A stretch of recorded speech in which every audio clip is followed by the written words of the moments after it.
সুপ্রভাত। দেব ফ্যামিলি ব্লগের পক্ষ থেকে আপনাদের সবাইকে স্বাগতম। 650 বছরের পুরনো কৌষ্টিক পাথরের মা, জীবন্ত কালী এবং দ্বাদশ শিবলিঙ্গ, যেখানে গেলে যে কোনো রোগ নিয়ে গেলেই নিরাময় হয়ে যায়। মায়ের স্বপ্নাদেশে ওষুধ, তারপরেও লোকচক্ষুর অন্তরালে পড়ে রয়েছে এত পুরনো একটি মন্দির।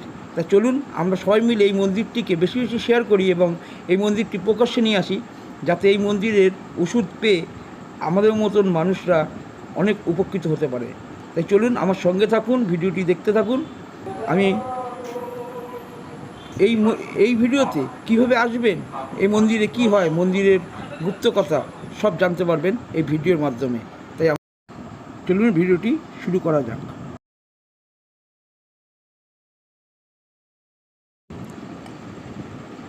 আমরা দমদম ক্যান্টনমেন্ট থেকে হাসনাবাদ লোকালে উঠবো, তাই হাসনাবাদ লোকালে এসে গেছে। চলুন আমরা উঠে যাই হাসনাবাদ লোকালে। আমরা কিন্তু রয়েছি বারাসাত স্টেশন। বারাসাত স্টেশনের পর খুব একটা হাসনাবাদ জলগাড়ি 4 নম্বর প্ল্যাটফর্ম থেকে ছাড়বে। হাসনাবাদ জলগাড়ি 4 নম্বর প্ল্যাটফর্ম থেকে ছাড়বে। ঘুরে যায়, ঘুরে আমাদের বারাসাত লাইনের দিকে যাবে। আপনাদের সাথে শেয়ার তো অবশ্যই করবো। ভিডিওতে থাকুন এবং দেখতে থাকুন দেব ফ্যামিলি ব্লগ। আমরা এসে গেছি আমাদের গন্তব্য কাকড়া মির্জা নগর প্ল্যাটফর্মে। এখান থেকে আমরা অটো ধরে যাব পুণ্যতীর্থ কাকড়া দ্বাদশ কালীবাড়ি, যে মন্দিরটি 650 বছরের পুরনো। লোকচক্ষুর আড়ালে, যেহেতু এই মন্দিরটির খবর সবাই জানে না, তাই এই মন্দিরটিতে এখনও অবধি ভিড় হয় না। 650 বছরের পুরনো এই মন্দিরটি আর এই মন্দিরের পূজারী ছিলেন লোকনাথ ব্রহ্মচারীর বাবা রামকানাই ঘোষাল। এই মন্দিরের পুজো করতেন। মন্দিরটি 650 বছরের পুরনো হলেও 7টি গ্রাম মিলে একটি কমিটি এখন এই মন্দিরটিকে চালায় এবং মন্দিরটি নতুন করে সংস্করণ হয়েছে।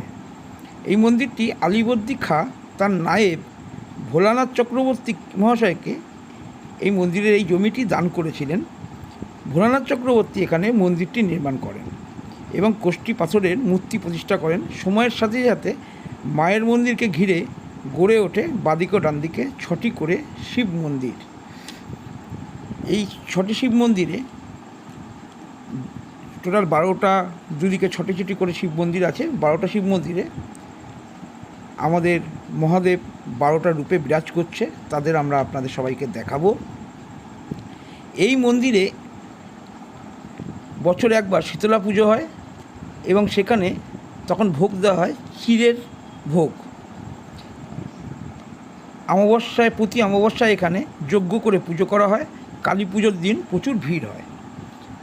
এই মন্দিরটি সকালে 7টা থেকে খুলে সন্ধ্যা 7টার সময় অবধি মন্দিরটি খোলা থাকে। এই মন্দিরে সকাল 10টার সময় ফল মিষ্টি দিয়ে পুজো দেওয়া হয়, 12টায় দেওয়া হয় অন্নভোগ এবং সন্ধ্যা 6টায় হয় আরতি। এবং এই মন্দিরটি প্রতিষ্ঠা করার পর স্বপ্নাদেশ মা স্বপ্নে দেখা দিয়ে অনেক ওষুধের কথা বলেছিলেন এবং এখানে যারা রোগ, যে কোনো বড় বড় রোগ নিয়ে আসলেও এখানে যে ঠাকুরমশাই আছেন উনি মাদুলি তাবিজ দেন এবং তাতে প্রচুর মানুষ উপকৃত হয়েছেন এবং তাদের রোগ নিরাময় হয়েছে। তাহলে চলুন আমরা এই মন্দিরটি গিয়ে নিজেরা দর্শন করে আপনাদের। আর কিভাবে আসবেন, হাসনাবাদ লাইনে বারাসাত থেকে বা শিয়ালদা থেকে হাসনাবাদ লাইনে ট্রেন ধরে কাকড়া মির্জা নগর, আর যারা বাই রুটে আসছেন তারা টাকি রোড হয়ে স্বরূপনগরে নেবে, ওখান থেকে টোটো করে এই মন্দিরে আসতে পারেন। আমরা এসে গেছি। প্রথমেই হচ্ছে জগদীন্দ্রনাথ চক্রবর্তীর দেখুন ছবি, স্ট্যাচু রয়েছে এখানে। এই যে পুণ্যতীর্থ কাকড়া দ্বাদশ মন্দির। চলুন আমরা মন্দিরে আগে ভিতরে যাই। আগে দ্বাদশ বাবাকে দর্শন করব, তারপর মাকে দর্শন করব। মন্দির সম্বন্ধে আস্তে আস্তে আপনাদেরকে জানিয়ে দিলাম। এত পুরনো, এত প্রাচীন মন্দির। আমি এই মন্দিরগুলোর ছবি ভিডিও করে আপনাকে দিয়েছি এবং ভিতরে পুরনো দিনের মন্দিরের কিছু ছবি ছিল, সেগুলো আমি আপনাদের জন্যে তুলে পোস্ট করেছি। আপনারা দেখলেই বুঝতে পারবেন এটা কত পুরনো। এখানে আরেকটা কথা বলে রাখি, এই মন্দিরের মহত্বের কথা। একবার এখানে ডাকাতরা ডাকাতি করতে এসেছিলেন, কিন্তু প্রতিকটা ডাকাতি অন্ধ হয়ে যায়, তাই আর ডাকাতি করা হয় না। আর আরেকবার শোনা যায় এখানে নাকি কোনো চোর এসে দুটি শিবলিঙ্গ চুরি করে নিয়ে গেছিল, যেহেতু পুরনো দিনের পাথরের শিব ছিল, এবং পরের দিন সেই শিবগুলো কি আবার মন্দিরে ফেরত দিয়ে যায়। তো চলুন আমরা পরপর মহাদেবের মন্দিরগুলো দর্শন করি। এই মহাদেবের মন্দিরগুলো এই যে পরপর রয়েছে, আপনারা হয়তো বুঝতে যদি অসুবিধা হয়, তাই আমি 12টি শিবলিঙ্গ পরপর ছবি দিয়ে ভিডিওর মাধ্যমে পরপর তুলে দিয়েছি, যাতে আপনাদের প্রতি কটা লিঙ্গ দেখতে এবং বুঝতে সুবিধা হয়। আমি পরপর আবার সব তুলে দিয়েছি। এই দেখুন, পরপর এদিকে 6টা, আবার এদিকেও 6টা, টোটাল 12টা এখানে শিবলিঙ্গ আছে। বাবা মহাদেবের মন্দির রয়েছে, এর ভিতরে 12 জন মহাদেব আছে। এই যে দেখে নিন, ফার্স্টে তারকনাথ ছিল, এবার বিশ্বনাথ, এই যে বক্রেশ্বর, ভগবান, ব্রহ্মা, পঞ্চানন, শিবনাথ, শম্ভুনাথ, কাকেশ্বর, পিঙ্গলেশ্বর, বুড়ো শিব।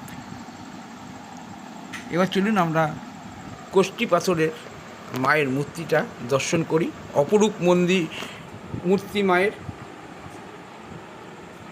মায়ের দিকে তাকালেই বুঝতে পারবেন মা এখানে কতটা জাগ্রত।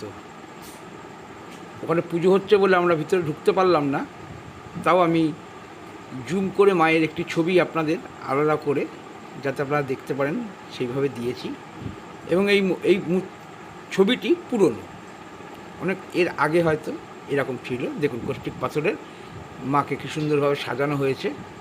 আর এই যে মন্দিরটি বললাম, পুরনো মন্দিরটি এরকম ছিল, এটাই সংস্কার করেছেন ওই 7টি গ্রাম মিলে যে কমিটি তৈরি হয়েছে, সেই কমিটির লোকরা। এখানে কিন্তু কালী পুজোর দিন খিচুড়ি ভোগ বিতরণ করা হয়, এবং এখানে কালী পুজোর দিন বলি দেওয়া হয়। সেই বলিটি হচ্ছে সন্দেশ এবং খাড়া দিয়ে বলি দেওয়া হয়। তাহলে চলুন আপনাদের সব কিছু দেখিয়ে দিলাম। ভিডিওটি আজকে এখানেই শেষ করছি। ভালো থাকবেন, সুস্থ থাকবেন, আর আমার চ্যানেলের পাশে অবশ্যই থাকবেন। আর আমার চ্যানেল যারা নতুন তারা সাবস্ক্রাইব করে দেবেন। আপনাদের একটা সাবস্ক্রাইব, একটা লাইক, একটা শেয়ার আমাকে নতুন নতুন ভিডিও দিতে অনুপ্রাণিত করে। আপনাদের সঙ্গে আবার আমার দেখা হবে কচুয়া লোকনাথ বাবার মন্দিরের ভিডিও নিয়ে।